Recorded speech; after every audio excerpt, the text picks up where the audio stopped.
Hello viewers বন্ধুগণ, আজকে একটা ডিম ভাজি বানাতে চলেছি।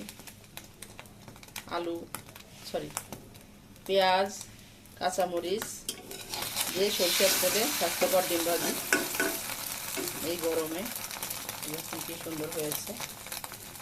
এদিকে একটা ডিম পোচ সপ্তশীর ভাত আমি রেডি করেছি, ভর্তা ভাত আজকে একেবারে সুন্দর করে, আলু পটলের ভর্তা, করলা ভর্তা, আচ্ছা তার সাথে ডিম ভাজি আর ডিম পোচ, এতে অসাধারণ জমে যাবে। যদি কিছুই করতে না ইচ্ছা করে সেক্ষেত্রে এইভাবে যদি আমরা করে নেই, এখন আমি তুলে নেব, তাহলেও ভালোভাবে খাওয়া হয়ে যাবে।